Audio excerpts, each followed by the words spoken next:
John Evans had been out of town on business for just over a week and was supposed to be gone for another 4 days, but he finished his errands early and decided to head home early to surprise his wife, Beth. It was 11 a.m. on Tuesday morning when John walked into his house through the front door. In his hands, he had a dozen roses and a bottle of wine. He expected to find Beth reading a book on the couch or in the kitchen preparing lunch, but she wasn't there. He heard noises coming from the bedroom down the hall and figured Beth was putting away laundry or something. He crept along the corridor, hoping to surprise her. But when he got closer, it was he who was in for a surprise. The unmistakable sounds of sex came from the bedroom. The door opened just enough for John to look into the bedroom. He couldn't see the bed directly, but the mirror on Beth's dresser gave him everything he needed. There on the bed, John's friend Mark was having sex with his wife, with whom he had been married for 4 years. John stood motionless in that moment, his heart breaking. He dropped the roses and almost dropped the wine, but held it because he knew Mark and Beth would hear it. As John's eyes filled with tears, his ears filled with something else. "Oh, baby, you love it when I make love to you, don't you?" Mark asked. "Yes, God, yes," Beth answered. "Your husband can't please a woman like I can?" Mark asked smugly. "He's never home long enough. He's always traveling, but he's a great lover, the best I've ever had." Beth said, "If you think so, maybe I'll just go home," said Mark. He stopped having sex with her. "No, please don't do this. I don't want you to leave. You're a good lover too. With John, it's different. He and I make love, but with you, we just have sex," Beth said. "So you want me to continue loving you?" Mark asked. "Yes, God, yes," Beth shouted. "Ask for it. Please continue to love me." "Okay, but I don't want you to talk about him anymore when you're with me," said Mark. Mark went back to having sex with fucking Beth. John listened carefully to the entire conversation and now realized that this was not some simple mistake. It was a long story. He became angry and had an uncontrollable urge to rush in and put an end to it. The problem was that Mark was 35 pounds heavier than John, and he was a boxer, so John had no chance in the fight. But John remembered the gun he had in his office. John crept down the hall to his office. He put down the bottle of wine, picked up the shotgun, then hesitated as he reached for the shells. Which one should he use? He had regular cartridges, but he also had a box of cartridges with rubber bullets and a smaller powder charge. He bought them for target practice. They wouldn't be lethal, but they would allow him to get his point across. John agonized over what ammo to use for a few minutes. Kill them, or just scare the crap out of them. John made his choice and loaded the rubber bullets into the shotgun, then crept back down the hallway. John quietly opened the door and entered the room.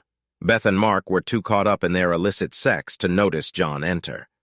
Their first sign that they were not alone was when John sharply cocked the hammer of the shotgun to prepare it to fire. "Darling, I'm home," John shouted in a sadistic tone. "Oh, shit," Mark shouted. Mark rolled off Beth and tried to grab his pants, but John aimed the shotgun and fired.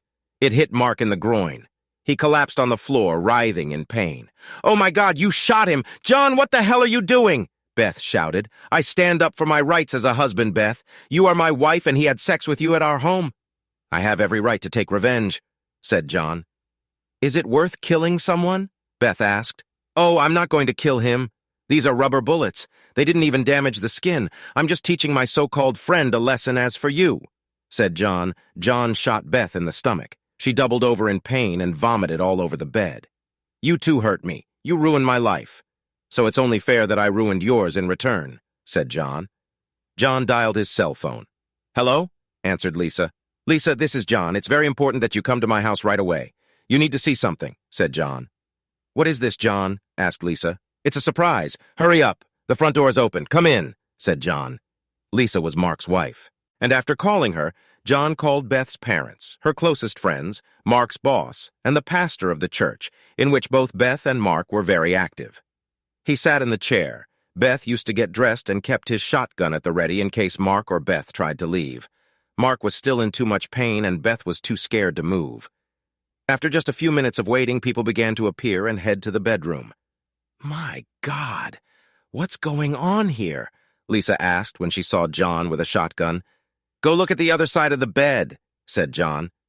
Lisa walked up and saw her husband lying on the floor naked and grimacing in pain. "Oh my God, did they have sex?" Lisa exclaimed.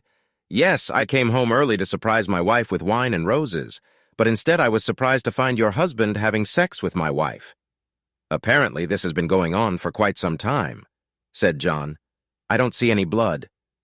"Did you shoot him?" asked Lisa. "I used a rubber bullet, but I hit him right in the groin. His manhood is apparently starting to swell by this point. For a while, he won't be the same lover he was," said John. "I don't give a damn. He'll never touch me again." "Consider yourself divorced, you piece of shit," Lisa shouted. The rest of the people John had called began to show up to inspect the scene. "You are a worthless tramp. John loves you and gives you a wonderful home and a wonderful life. And this is how you repay him," Beth's mother exclaimed. She started hitting Beth and had to be restrained by Beth's father. "We're so sorry our daughter did this to you, John. If there is anything we can do for you, let us know," said her father. "You can take her the hell out of my house, and someone needs to take this piece of trash," John said, pointing at Mark. Her parents dressed Beth and tried to drag her to the door. "No, John, don't make me leave. We can work this out. Please let me stay," Beth begged. "Beth, we're done with you. I will never forgive you for what you did. I only chose rubber bullets because I still love some part of you. Otherwise, you and the lover would both be dead right now, and I would be on my way to prison.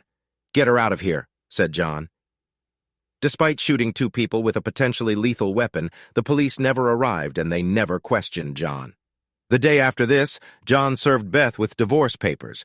They were living in a no-fault divorce, but her parents were so terrible at what their daughter had done that they cut her off from her trust fund and gave John a nice lump sum. So even after they split, what they had in common was that he left quite wealthy. Beth became an alcoholic and was married and divorced several times. Lisa immediately divorced Mark, and she married a nice guy who treats her right.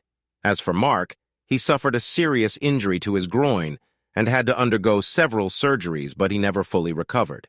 After his divorce, John dated many women but was never serious about any of them. He decided that he would not be able to trust anyone like that for a very long time. As he pours himself a beer, he tells the story of what happened and always emphasizes how difficult the decision was to choose between rubber bullets and real ones.